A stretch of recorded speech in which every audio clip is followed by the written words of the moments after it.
when you look at, yoga for swimming specifically, one of the ways that I explain it, especially to people who may not have a great understanding of sport, is I'll take something where I teach a yoga for runners class as well.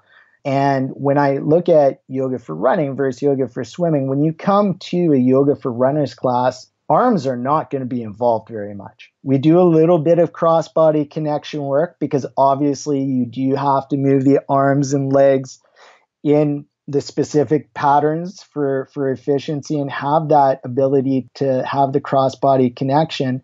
But there is not a lot that I am going to bring in upper body wise. I'm focusing on the lower body and a lot of the lower body mechanics. And when we then take that to swimming, that's obviously going to be very different. One of the biggest things, as I brought up earlier, that is so important is that scapular awareness and understanding that control and that stability and being able to gain mobility and also apply force at greater ranges of motion while keeping stability and not having that shoulder joint vulnerable, which we obviously know as coaches, as swimmers, anyone who's doing that type of training, that, when you do have those vulnerabilities, shoulder injuries can be prevalent. And so, that's one of the big areas swimming wise. Another area that you look at is one that I talked about just slightly in that runner's example, but is much, much more applicable. Therefore, we use it, a lot more emphasis is that cross-body connection and really focusing on learning how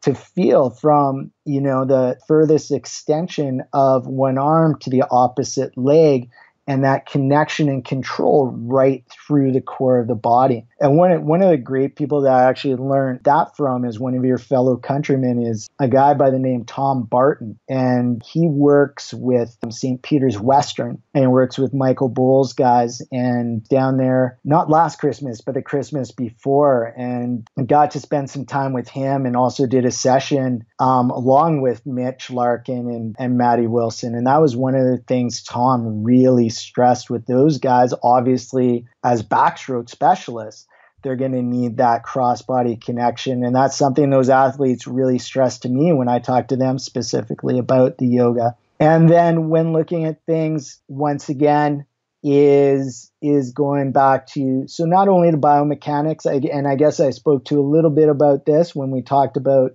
that scapular control and awareness, is the injury prevention.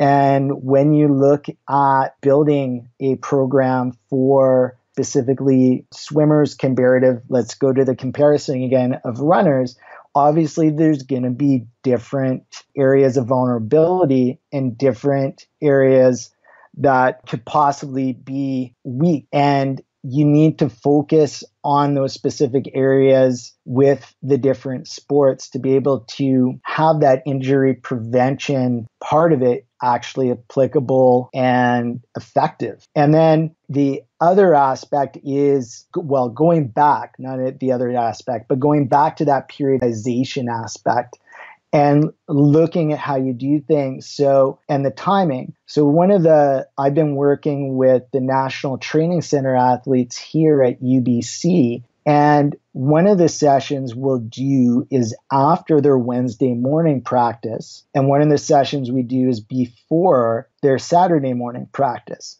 So the session we do after their Wednesday morning practice is all recovery based. So there's very little time spent on any real strong engagement, definitely not much time spent at all on strength development, but really looking at how do we enhance that recovery so that, they're going to be able to return to practices and be able to basically revive themselves in the middle of their week and benefit from that aspect of it. Whereas when we look at the Saturday morning, we don't want to be doing stuff where we hold a little longer, which we'll do after the Wednesday to create more release. we want to have mobility, but we want to be able to really make sure they're engaging so that when they go in the water, they're able to apply that force. And what they're doing is going directly to benefit what they're about to do in the water.